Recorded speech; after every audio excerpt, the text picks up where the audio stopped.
washed by the sliding water on the flower shop's storefront window, which took all my shyness and inhibitions away.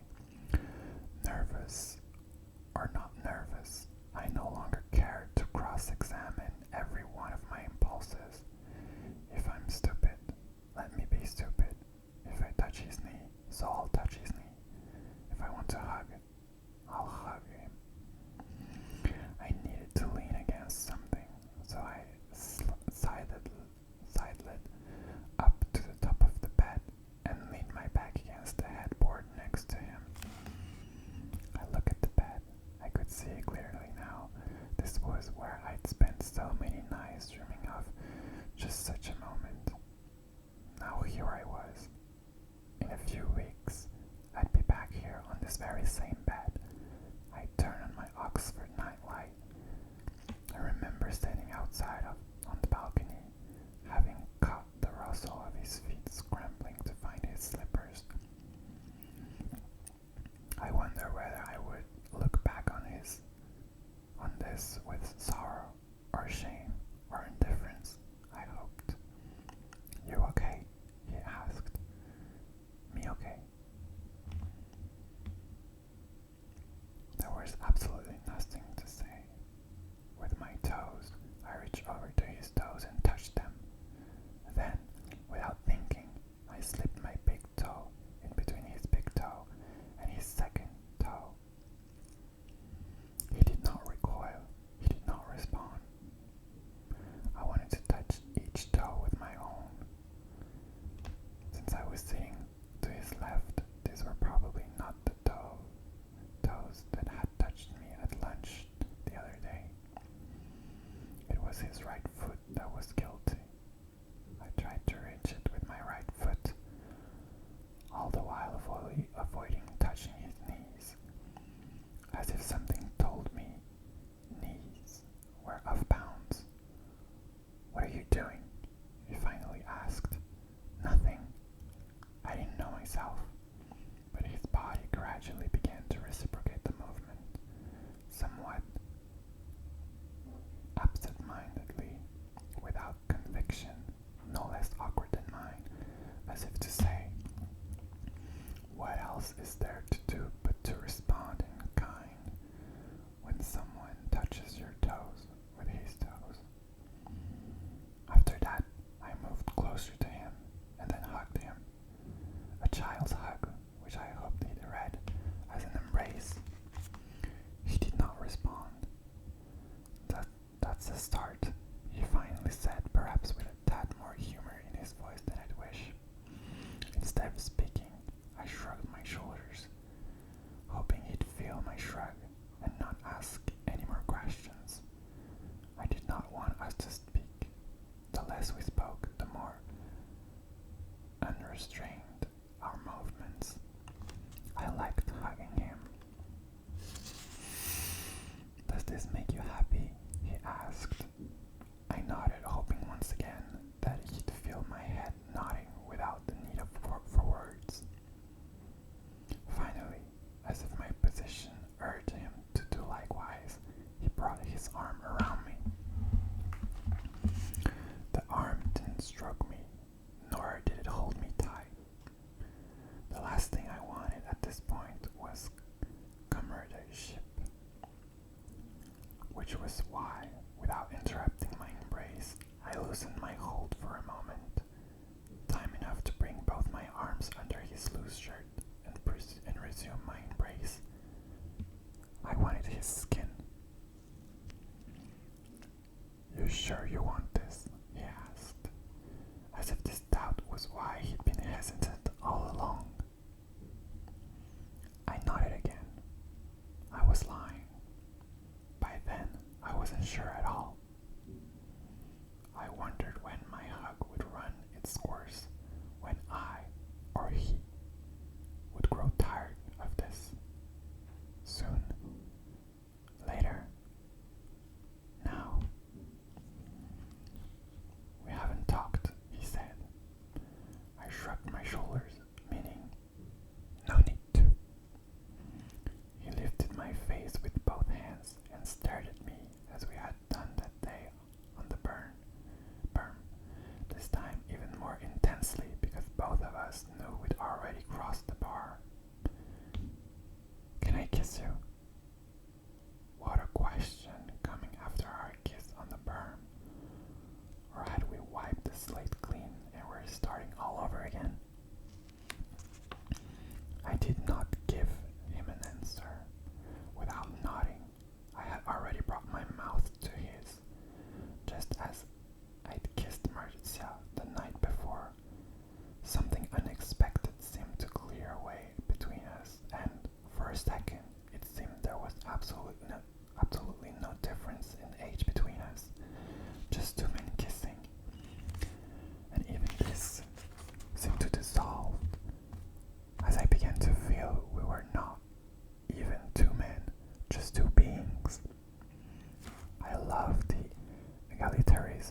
which somehow became more livable under his stewardship than mine.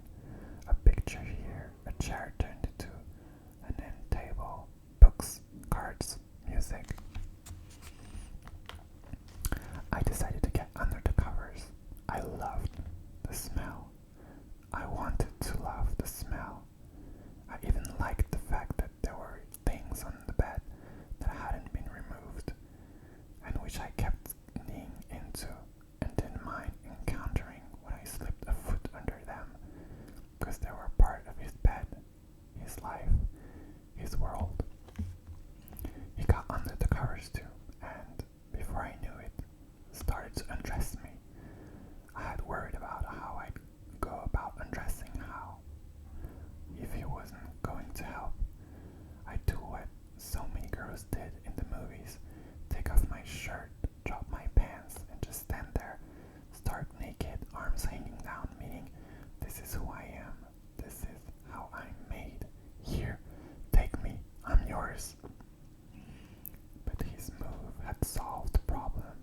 He was whispering, off, and off, and off, and off, which made me laugh. And suddenly, I was totally naked, feeling the weight of the sheet on my... Not a secret left in the world, because wanting to be in bed with him was what was my only secret, and here I was, sharing it with him. How wonderful to feel his hands all over me under the sheets, as if part of us, like an advent scouting party, had already arrived at intimacy, while the rest of us, exposed outside the sheets, was still struggling with niceties, like latecomers stamping their feet in the cold while everyone else is warming hands inside a crowded nightclub. He was still dressed, and I wasn't. I loved being naked before him. Then he kissed me, and kissed me again, deeply this second time, as if he too was finally letting go. At some point, I realized he'd been naked for a long while, though I hadn't noticed him undressed. But there he was. Not a part of him wasn't touching me. Where had I been? I'd been meaning to ask the tactful health question, but that seemed to have been answered a while ago. Because when I finally did find the courage to ask him, he'd replied, I already told you, I'm okay. Did I tell you I was okay too? Yes.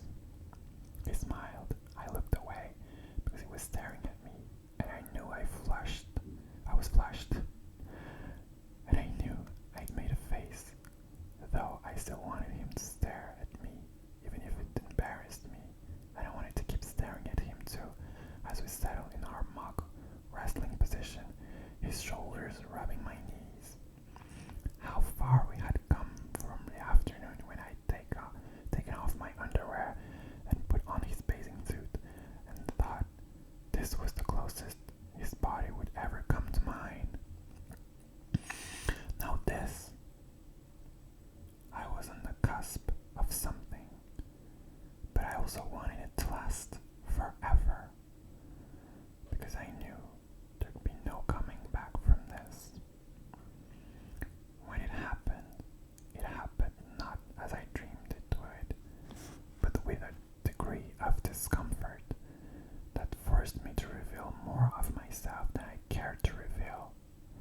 I had an impulse to stop him, and when he noticed, he did ask, but I did not answer, or didn't know what to answer, and an eternity seemed to pass between my reluctance to make up my mind and his instinct to make it up for me.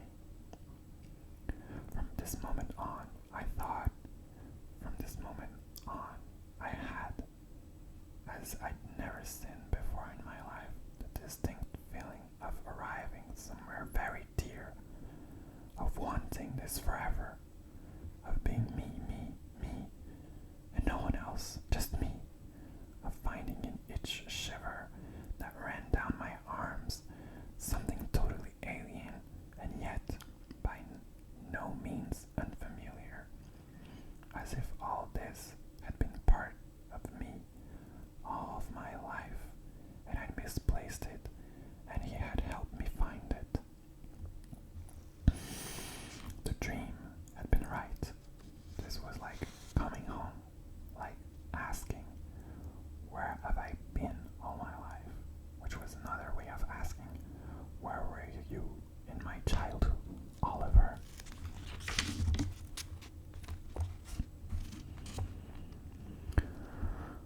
was yet another way of asking, what is life without this?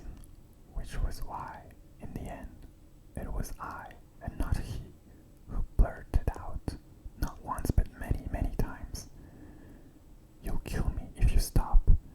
You'll kill me if you stop," because it was also my way of bringing full circle the dream and the fantasy, me and him, the longed for words, from his mouth to my mouth, back into his mouth, swapping words from mouth to mouth, which was when I must have begun using obscenities that he repeated after me, softly at first, till he said, "Call me by your name, and I'll call you by mine," which I've never done in my life before, and which, as soon as I said my own name, as though it were his, took me to a realm I never shared with anyone in my life before or since.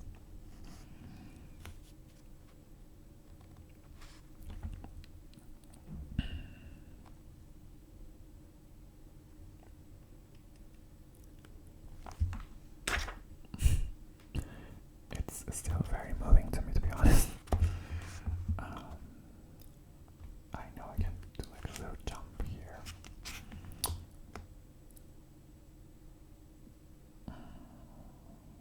On the pages, but not very far.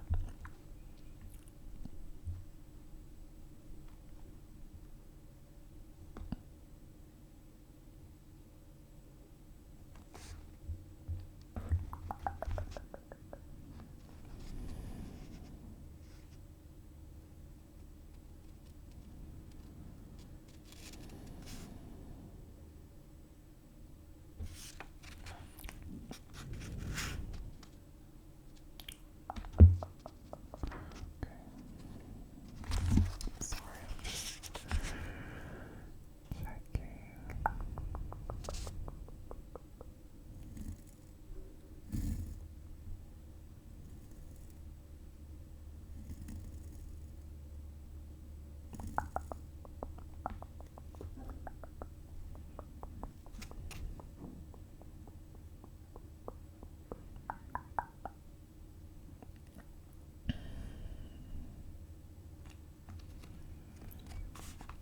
It never occurred to me as I was going through the heady motions of feeling over and done with him, and even a tad disappointed that I had so easily recovered after a spell of so many weeks, that the desire to sit and discuss Hayden in so unusually relaxed a manner as we were doing right now was my most vulnerable spot, that if desire had to resurface, it could just easily sneak in through this very gate, which I'd always assumed the safest throw the sight of his near-naked body by a swimming pool. At some point, he interrupted me. "You okay?" "Fine, fine," I replied, then with an awkward smile, as if correcting his initial question, "Are you okay everywhere?" I smiled back faintly, knowing I was already climbing up, shutting the doors and windows between us, blowing out the candles because the sun was finally up again and shame cast long shadows.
trunks off. This was strange, but I didn't have it in me to disobey, so I lowered them and got out of them. It was the first time I'd been naked with him in broad daylight. I felt awkward and was starting to grow nervous. Sit down. I had barely done as I was told when he brought his mouse to my and took it all in. I was hard in no time. We'll save it for later, he said with a wry smile on his face, and it was instantly gone. Was this his revenge on me for presuming to be done with him? But there they went, my self-confidence and my checklist, and my craving to be done with him. Great work. I dried myself, put on the pajama bottoms I had worn last night, threw myself on the bed, and didn't awake till Mafalda knocked at my door asking whether I wanted eggs for breakfast. The same mouth that was going to eat eggs had been everywhere last night. As with a hangover, I kept wondering when the sickness would wear off. Every once in a while, sudden soreness triggered a twinge of discomfort and shame. Whoever said the soul and the body met in the pineal gland was a fool. It's in the oh, stupid. Okay.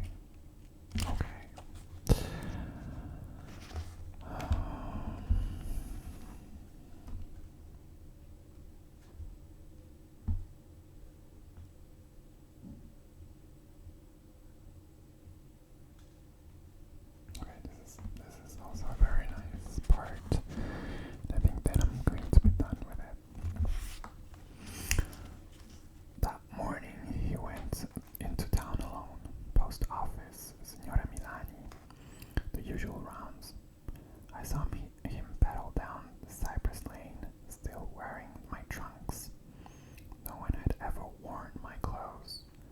Perhaps the physical and the metaphorical meanings are clumsy ways of understanding what happens when two beings need not just to be close together, but to become so totally ductile that each becomes the other. To be who I am because of you, to be who he was because of me, to be in his mouth while he was in mine, and no longer know whose it was, his or mine. That was in my mouth. He was my secret conduit to myself, like a catalyst that allows us to become who we are. The foreign body, the pacer, the graft, the patch that sends all the right impulses, the steel pin that keeps a soldier's bone together, the other man's heart that makes us more us than we were before the transplant. The very thought of this suddenly made me want to drop everything I would do today and run to him.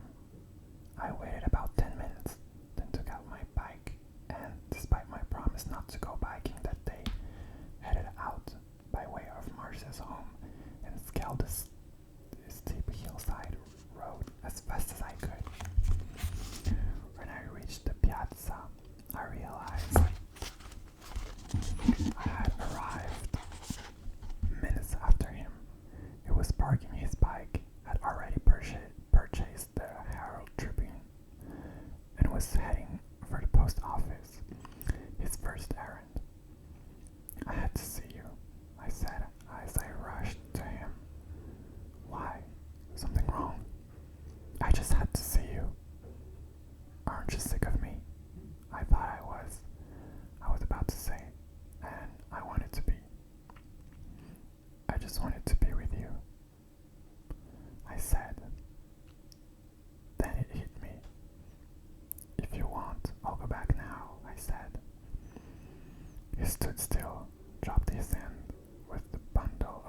us to have to pay one way or another.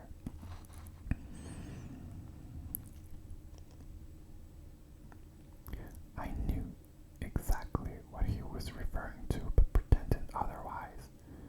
I'm not telling anyone. There won't be any trouble. I didn't mean that. I'm sure I'll pay for it somehow, though. And for the first time in daylight, I caught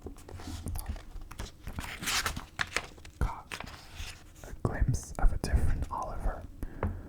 For you, however you think of it, it's still fun and games, which it should be. For me, it's something else which I haven't figured out, and the fact that I can't scares me. Are you sorry I came? Was I being intentionally fatuous? I'd hold you and kiss you if I could. Me too. I came up to his ear as he was just about to enter the post office and whispered, "F me, Elio." He remembered and instantly moaned his own name 3 times, as we'd done during that night. I could feel myself already getting hard, then to tease him with the very same words it uttered earlier that morning, I'd said, "We'll save it for later."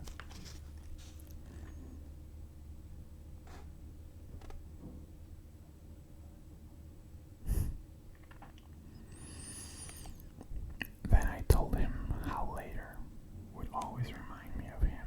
He laughed and said later, meaning exactly what I wanted it to mean for a change. Not just goodbye or be off with you, but afternoon lovemaking. I turned around and was instantly on my bike, speeding my way back downhill, smiling broadly, almost singing if I could. Never in my life I had been so happy. Nothing could go wrong. Everything was happening my way. All the doors were clicking open one by one, and life couldn't have been more radiant.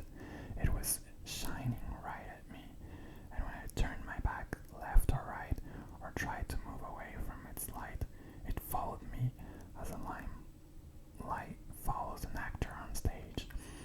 I craved him, but I could just as easily live without him, and either way was fine.